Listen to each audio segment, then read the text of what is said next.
చంద్రబాబు గారు, పవన్ కళ్యాణ్ గారు, లోకేష్ గారు అందరూ విశాఖపట్నంలోనే ఉన్నారు.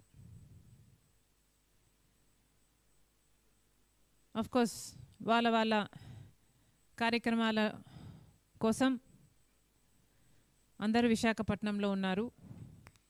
కానీ ఏది ఏమైనా అందరూ విశాఖపట్నం చేరారు. చాలా సంతోషం. ఈరోజు విశాఖపట్నం స్టీల్కు సంబంధించి ఆ కార్మికుల్లో అయితేనేమి, రాష్ట్ర ప్రజల్లో అయితేనేమి, ప్రతిపక్షాలలో అయితేనేమి విశాఖ స్టీలు భవిష్యత్తు గురించి చాలా భయాలున్నాయి. ఇటీవల కాలంలోనే 44 పనుల కోసం EOI expression of interest invite చేస్తూ ఒక ప్రకటన విడుదలయ్యింది. అంటే ఇది వరకు కార్మికులు చేస్తున్న పనులను ఇప్పుడు విశాఖపట్నం స్టీలు కాంట్రాక్ట్ బేసిస్ మీద ఇయ్యబోతుంది. అంటే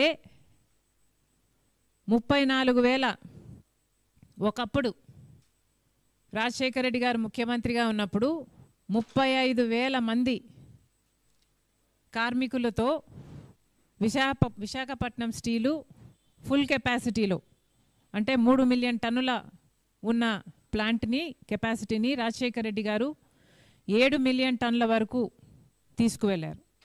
ఆ టైంలో ఫుల్ ఎంప్లాయ్మెంట్లో నడిచిన ప్లాంటు 35,000 మందితో నడిచిన ప్లాంటు ఈరోజు కేవలం 20,000 మందితో మాత్రమే లేక అంతకంటే తక్కువే మందితోనే నడుస్తుంది.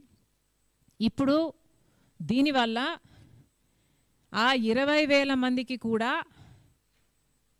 ఉద్యోగాలు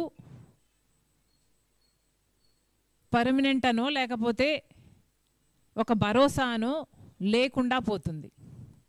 అంటే ఉన్న పనులకు కూడా ఇదివరకు కార్మికులుగా చేసే పనులకు కూడా అవుట్సోర్సింగ్ ఇస్తే ఇక మొత్తం కార్మికులను అవుట్సోర్సింగ్ పద్ధతుల్లోనే ఎంప్లాయ్ చేసుకుంటే ఇక రెగ్యులర్ ఉద్యోగస్తులు కానీ ఉన్న కాంట్రాక్ట్ బేస్లో ఉన్న ఉద్యోగస్తులకు కానీ ఏ మాత్రం భరోసా లేకుండా పోతుంది. ఇది ఎక్కడి న్యాయం అని అడుగుతున్నాం. మోడీ గారు ముఖ్యమంత్రి అయినప్పటి నుంచే వైజాగ్ స్టీల్కు ఈ శాపం. కాంగ్రెస్ పార్టీ అధికారంలో ఉన్నంత వరకు 2014 వరకు బ్రహ్మాండంగా నడిచింది విశాఖపట్నం స్టీలు. అసలు కాంగ్రెస్ పార్టీ చిత్తశుద్ధితో ఇందిరాగాంధీ దగ్గర నుంచి రాజీవ్ గాంధీ అయితేనేమి, ఆ తర్వాత పివి నరసింహారావు గారు అయితేనేమి, రాజశేఖర రెడ్డి గారు అయితేనేమి, ఇలాంటి ఎంతోమంది కాంగ్రెస్ పార్టీ నాయకుల చేత కలకలలాడిన ఈ ప్రాజెక్టు కాంగ్రెస్ పార్టీ అధికారంలో నుంచి దిగిపోగానే 2014లో మోడీ ప్రధానమంత్రి అవ్వంగానే ఒక శాపం లాగా మొదలైంది విశాఖపట్నం స్టీలుకు.